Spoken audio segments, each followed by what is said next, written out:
Pour nous soutenir, veuillez vous abonner à notre chaîne et c'est totalement gratuit. Imaginez, une chaude soirée d'été. L'air vibre, lourd du parfum de la terre humide et du chèvrefeuille en fleurs. Le soleil se fraye un chemin à travers l'épais feuillage d'une vieille étraie, projetant de longues ombres dansantes sur le sol recouvert de mousse. C'est précisément là, entre les ombres des arbres, qu'il m'a avoué un secret longtemps gardé. Un secret qui ne le concernait pas seulement lui, mais qui faisait résonner l'écho d'une histoire bien plus ancienne et complexe que je n'aurais jamais imaginée. L'histoire de l'homosexualité. Je dois avouer que mes connaissances à ce sujet étaient jusqu'alors limitées. Des clichés et des demi-vérités flottaient dans mon esprit, façonnés par des préjugés et l'ignorance. Mais dans cette forêt silencieuse, entourée par la sérénité sublime de la nature, ma compréhension a commencé à changer.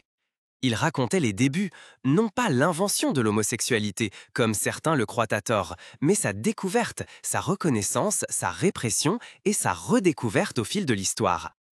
Il parlait des civilisations antiques, de la Grèce et de Rome, où les relations homosexuelles n'étaient pas toujours la norme, mais avaient néanmoins une place établie dans la société. Pensez à la Grèce classique, aux relations intimes entre enseignants et élèves, qui allaient souvent bien au-delà de la simple transmission de connaissances. Ou aux empereurs romains, dont les débauches sexuelles sont légendaires et qui n'étaient pas toujours uniquement hétérosexuels. Il a parlé du changement profond qui a accompagné l'ascension du christianisme, une religion qui a placé la reproduction au centre et a condamné comme péché tout ce qui s'en écartait. Soudain, l'amour et l'affection entre personnes du même sexe n'ont plus été tolérés, mais persécutés, mis au ban et punis.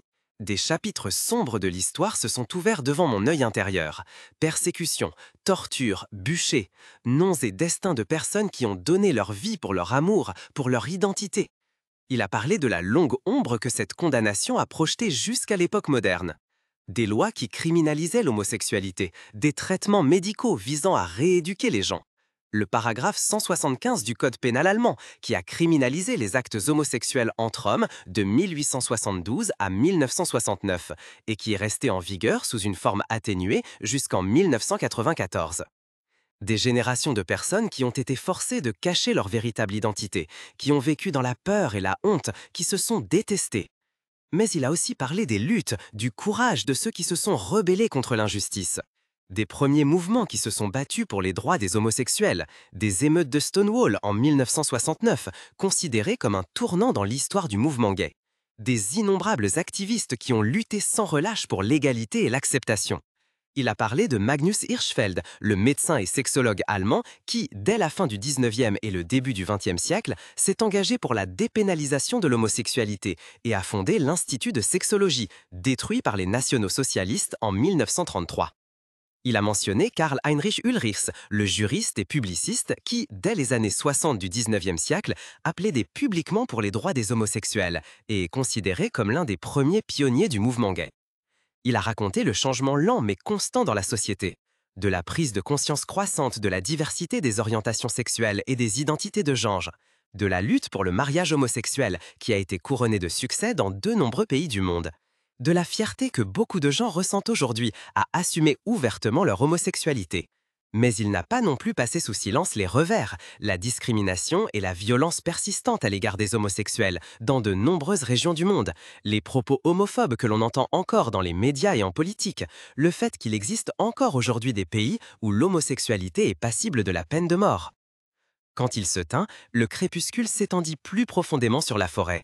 Les ombres s'allongèrent et s'assombrirent, mais entre les branches scintillaient les premières étoiles.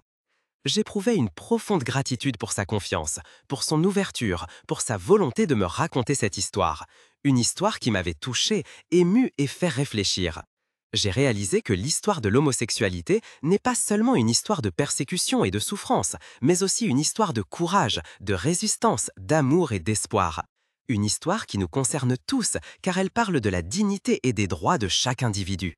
J'ai compris que notre tâche est de continuer à raconter cette histoire, afin de déconstruire les préjugés, de promouvoir l'acceptation et de créer un monde où chacun peut être tel qu'il est, sans crainte de discrimination ou de violence.